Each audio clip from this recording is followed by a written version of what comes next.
Então agora vamos falar um pouco sobre a terceira ordem do amor, que é a lei do honrar. Ai, ai, eu só lembro do meu filho de 18 anos. Meu filho de 18 anos é igual a mim quando eu tinha 18 anos. E de repente eu era igual a minha mãe quando ela tinha 18 anos. Como é que você era quando você tinha 18 anos? Nossa, a gente sabe de tudo. A gente descobriu a roda. A gente só não descobriu a roda porque a roda já tinha sido inventada, porque senão a gente tinha inventado a roda. Então, honrar, gente, é a gente reconhecer que essas pessoas vieram antes da gente. Os nossos pais, os nossos avós, os nossos bisavós. E a gente fica achando que a gente sabe mais do que eles. A gente acha, conheço muita gente que tem problema na vida porque acha que sabe mais do que os irmãos mais velhos. E essas pessoas são as caçulas, vamos dizer, querem resolver para os irmãos mais velhos os problemas deles, dos irmãos mais velhos. Não lembra não daquela época que esse irmão mais velho pegou você no colo, você não sabia nem falar ainda e seu irmão mais velho ficava ensinando você a falar? Como é que agora que você cresceu, você acha que pode ajeitar a vida do seu irmão mais velho? Sem nem ele pedir. Porque uma coisa é a pessoa tá com um problema e ela pedir ajuda a você. Independente de quem ela seja, irmão mais velho ou mais novo. E outra coisa é você ficar o tempo todo se metendo na vida da pessoa. É como a gente chegar para nossa mãe e dizer a ela como ela deve cuidar da saúde dela. Que médico ela deve procurar. Se ela tá com um sintoma, a gente dizer para ela que ela tem que ir para tal médico. A gente dizer para ela que ela tem que fazer isso, isso e aquilo. Eu quero saber quem é que cuidou da nossa saúde para que a gente pudesse estar vivo, para a gente estar viva agora, nesse momento. Se não foi ela. Como é que agora a gente é tão sabido a ponto de não saber que a nossa mãe foi a pessoa que deu os remédios que a gente precisou naquela época, quando a gente era criança, que a gente não tinha nem noção do que a gente tinha que fazer para ter saúde? Quem foi que cuidou da gente? Entende? Então, quando a gente vai percebendo essas situações e voltando a ter memória, né? Porque parece que a gente teve amnésia de que essas pessoas estavam lá muito antes da gente aprender a andar. As pessoas, vamos dizer que nosso irmão já estava correndo, a gente ainda estava aprendendo a andar, ele já estava correndo. E agora, quem é a gente? Quem a gente acha que é para chegar na vida do nosso irmão e dizer a ele, ditar para ele o que ele tem que fazer da vida dele? Olha para tua vida, né? É meio um puxão de orelha, né? Esse momento da nossa aula. Mas o fato de você estar fazendo isso, o fato de você estar desonrando a vida dessas pessoas, o fato de você estar desonrando essas pessoas como indivíduos, é como se você estivesse apontando o dedo e dizendo assim, ô, Jeg, tá vendo que eu tô sabendo aqui como viver a minha vida? Olha pra tua vida. Como é que tá a sua vida? Quando a gente tá de bem com a nossa vida, a gente não abre a boca para falar da vida de ninguém. Sabe por quê? Porque a gente sabe como é esse sentimento de vitória quando a gente consegue conquistar passo a passo as benesses da vida, as coisas boas da vida. Como é bom quando ninguém se mete na nossa vida. Como é bom quando a gente aprende a se perceber, quando a gente aprende a seguir a voz do nosso coração, quando a gente aprende a seguir o que é de acordo com a nossa essência. E aí a gente vai lá e faz. E a gente vai lá e tenta. E a gente vai lá e fracassa. E a gente vai lá e erra. E aí vai e tenta de novo. E vai e se levanta. E cai e levanta. E vai e tal. E aí a nossa vida vai crescendo, vai se desenvolvendo. E a gente vai ficando mais forte a cada queda que a gente tem na nossa vida. E aí a nossa vida fica bem. A gente encontra um equilíbrio porque a gente compreendeu como a vida funciona. E aí, quanto mais a gente tá bem na nossa vida, menos a gente quer consertar a vida do outro. Menos a gente tá falando do filho, do nosso irmão, da nossa irmã. Menos a gente tá falando como é que a nossa mãe tem que cuidar ali o neto. Não, a gente entendeu. A gente entendeu como é esse processo da vida, como é gostoso esse cair e levantar, como é esse inspirar e expirar. A respiração está aqui para falar para a gente o tempo todo, que a gente está aqui aprendendo, caindo e levantando, inspirando e expirando.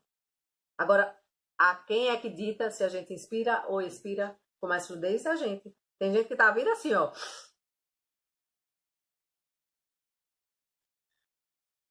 Respira, gente. Deixa a vida respirar através de você. Você caiu, levanta. Tem gente que caiu e. Tem gente que caiu na vida e nem levanta para não ter trabalho de cair de novo. Mas é isso. Se a gente fica caído, congela. Se a gente fica em pé demais, com medo de cair, congela também. Então, honre essas pessoas que vieram antes de você. E isso é no nosso sistema familiar. Honrar quem veio antes. Nosso pai, nossa mãe, nossos irmãos mais velhos, nossos avós e quem veio lá para trás. Honrar. No nosso trabalho, honrar aqueles funcionários que estão ali há mais tempo. Pega o teu currículo tem ali um diploma intergaláctico. E você tá arrasando, né? Porque ir lá em cima, tu é gênio. Só que aí eu também nunca ouvi falar de nenhum gênio que passou por cima de outras pessoas. Os que eu mais me inspiro, que eu conheço, como Albert Einstein. Albert Einstein não passou por cima de ninguém, ao contrário. A mulher dele estava implicando com ele, porque ele estava estudando muito, porque ele não parava mais em casa para cuidar das crianças. Aí ele disse, mulher, tá, você é demais. Você tá certa no que você tá falando, realmente tô dedicando muito tempo. Mas vou fazer valer a pena. Quando eu ganhar o prêmio Nobel, 1 milhão vai ser seu, tá? Aí a mulher se aquietou, ele conseguiu trabalhar, mas ele não foi com a postura de que ele era melhor do que ninguém, não, né? Então os gênios sabem tanto disso que eles permitem que as pessoas sigam as suas vidas sem querer ser mais. Por isso que eles terminam recebendo essa informação da fonte criadora, essa informação que muda a vida de milhares e milhares de pessoas em todo o mundo, tá certo? Então, no trabalho, você pode ter o seu diploma, o seu currículo deve ser maravilhoso, diploma intergaláctico, mas respeita aquela pessoa que de repente nem tem o ensino médio, mas ela está ali desde o começo da empresa. Aquela pessoa sabe mais que você, querido. Sabe mais que você. Sabe mais que você, querida. Porque ela tá aí, ó, a empresa tava ainda no chão e essa pessoa já tava lá, sabendo, vendo tudo acontecer, vendo todo o perrengue que a empresa teve que passar para chegar até aí, ter o dinheiro que você ganha para lhe pagar seus 50 mil reais por mês, o seu diplominha aí, maravilhoso, mas passou por tudo isso para contratar você e você vai chegar na empresa achando que você é maior do que todo mundo, tu cai. Seu diploma não vai servir de nada. Então, honra as pessoas do seu trabalho. Você está, de repente, vivendo uma situação no seu trabalho atual. Você não está honrando as pessoas que chegaram antes no seu trabalho. Como é que eu honro, Daniela? Você respeita, você ouve a opinião dela. Poxa, Daniela tem um diploma intergaláctico e vai ouvir a opinião do zelador que está lá há 40 anos nessa empresa, ele já é para se aposentar. É, vai lá no zelador e pergunta o que é que ele acha. Olha, estou pensando nisso, o que é que o senhor acha? Ele vai dar outra visão, de acordo com todo o know-how, todo o conhecimento que ele tem de quem já está ali há mais de 40 anos. Que é o que acontece também nas nossas famílias, né? Você está passando por um problema na sua vida, você não tem ideia, você não tem noção de que de repente seu irmão, sua irmã mais velha, seu pai, sua mãe já passaram por esses problemas. E aí você vai perguntar a quem? Vai perguntar a sei lá quem. Pergunta para eles. Isso é uma forma de honrar, isso é um exercício, é um exercitar da gente honrar aqueles que vieram antes. E quando você pede a opinião deles, o que é que você deve fazer nessa situação? Que de repente eles já passaram milhares de vezes e sabem de cor os passos para você sair dessa, para você sair desse fundo do poço. É você ouvir. Escute o que essas pessoas têm para falar para você. Não adianta você só perguntar, agora eu vou honrar, eu vou perguntar e pronto. Não. Ouça. ouça, agradeça, e aí você não é obrigado a seguir esses passos que essas pessoas falaram, porque você faz do seu jeito, e aí você honra você mesma. Um dos grandes problemas hoje, tá, esse caos no mundo de uma maneira geral, né? Tantas situações acontecendo que deixa a gente assim realmente assustada e de boca aberta, é falta de honrar. Quando a gente honra aquilo que todo esse pessoal que já está lá passou, a gente dá um passo a mais nessa caminhada em busca dessa reconexão, dessa unidade, né? De um com todos e todos com um. O caminho fica mais fácil, fica mais fluido, porque a gente foi lá e teve essa informação. A gente adquiriu essa informação. Então eu chego aqui, estou gravando um vídeo para vocês. Tem aqui o tripé, tem aqui a iluminação. E quantas pessoas envolvidas para ter essa iluminação, meu Deus do céu. Thomas Edison praticamente abdicou da vida dele para inventar a lâmpada. Ele sabia que ele tinha que descobrir aquilo e ele tentou mais de 1000 vezes até finalmente descobrir qual era a fórmula para a lâmpada acender. E agora essa lâmpada está aqui. Não é uma honra? Não é uma honra fazer parte disso? Não é uma honra eu poder usar essa lâmpada de um senhor lá nos Estados Unidos que tentou mais de 1000 vezes descobrir algo que nem ele mesmo sabia o que era? Ele só queria parar de usar a tal da lamparina, porque a lamparina, puf, apagava. Ele estava usando, puf, apagava.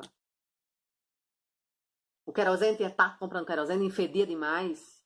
Ele disse, não, tem que ter um jeito mais... Entende, gente? Então vamos viver a vida honrando a tudo, tudo, tudo, tudo. Tudo que descobriram até agora para facilitar a nossa vida. Para a gente ser mais feliz. Então essas são as 3 ordens do amor, que é a nossa aula de hoje. Dar e receber, inclusão e honrar. A partir do momento que você começar a praticar esses exercícios, esses ajustezinhos que eu passei, que você pode começar a fazer no seu dia a dia, você vai perceber uma diferença estrondosa, tá? E agora, nos comentários, você vai colocar qual a sua percepção da aula de hoje, tá? E para encerrar, vou falar só mais um pouco aqui sobre o que eu comecei falando, né? Sobre como era a constelação aqui no livro Ordens da Ajuda. Qual é a editora? Editora Atman. É no site da editora Atman que dá para encontrar os livros, a maior parte dos livros de Bert Hellinger. As constelações familiares como filosofia aplicada. As constelações familiares como psicoterapia. Eu gostaria de dizer como as constelações familiares se desenvolveram e como continuam a se desenvolver segundo a minha experiência. No início, as constelações familiares eram, no fundo, uma forma de psicoterapia. Portanto, nós as oferecíamos no contexto da psicoterapia e para pessoas que procuravam psicoterapia. Frequentemente eram pessoas que estavam doentes de corpo e alma. As constelações familiares as ajudaram. A postura que tínhamos era a do treinamento psicoterápico, na qual tínhamos sido treinados e para o qual estávamos direcionados. No início, isso marcou muito as constelações familiares. Qual era a postura?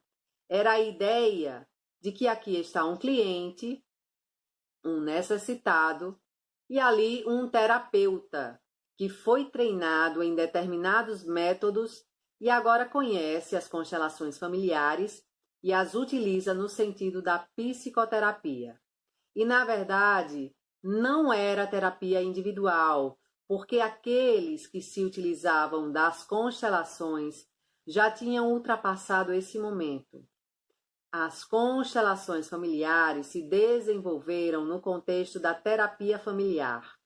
Como terapeutas, fizemos algo seguindo daquilo para o qual tínhamos sido treinados e estávamos treinados a fazer algo. Constelávamos as famílias dessa forma também. Nós deixávamos que os clientes escolhessem representantes e deixávamos que eles os constelassem. Então, interferíamos segundo as nossas ideias e também o que tínhamos aprendido sobre as ordens de relacionamentos e procurávamos uma solução. Primeiro olhávamos para o problema e então procurávamos a solução. Isso trouxe muita bênção. Então, ficou óbvio que os representantes são muito mais importantes do que imaginamos no início. Revelou-se que eles estavam em contato direto com um campo maior e trouxeram algo à luz, simplesmente porque se deixaram levar pelos movimentos que os impulsionavam, por aquilo que ia além daquilo que no início descobrimos sobre as ordens do amor. De repente, fomos confrontados com situações totalmente diferentes e com outros movimentos. Portanto, deixamos-nos conduzir cada vez mais por esses movimentos que contradisseram muitas vezes as nossas ideias. Então, alguns tentaram interrompê-los e, ao invés de esperar por aquilo que se mostrava, interferiam. Foi necessário um certo tempo até que vi, agora falo de mim, que se eu suporto que é necessário esperar e se me exponho ao que se mostra, chegamos a uma profundidade que vai muito além da psicoterapia.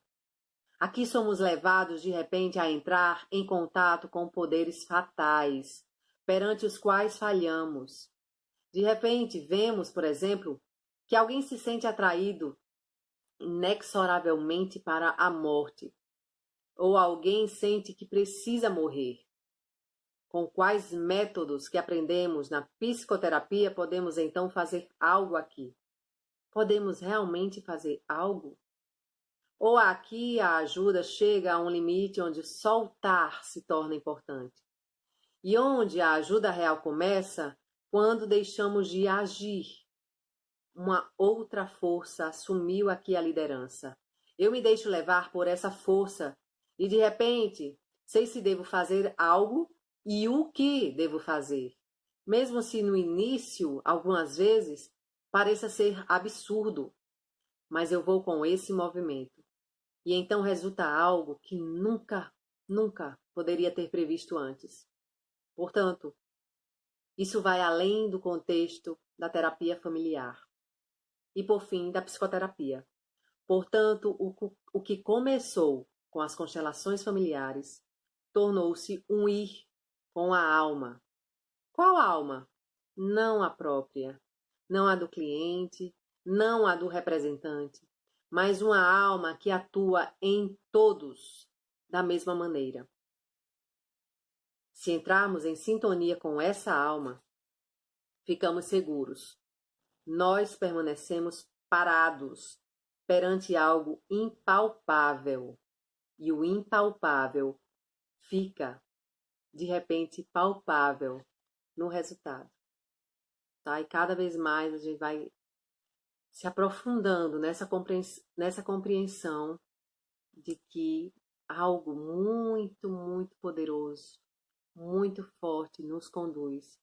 E a gente não precisa mais se apegar com tanta informação que foi inserida na nossa mente, na nossa cabeça. E a gente pode finalmente se permitir ser conduzido, ser conduzida por esse algo muito maior e se permitir, vamos nos permitir entrar nesse fluxo da vida. Vamos. Muito obrigada por estar aqui com a gente nessa troca de conhecimento, de informação, para que a gente possa cada vez mais expandir nossa consciência e abranger isso para cada vez mais pessoas. Até a próxima aula. Fiquem com Deus. Eu amo muito vocês. E Deus abençoe.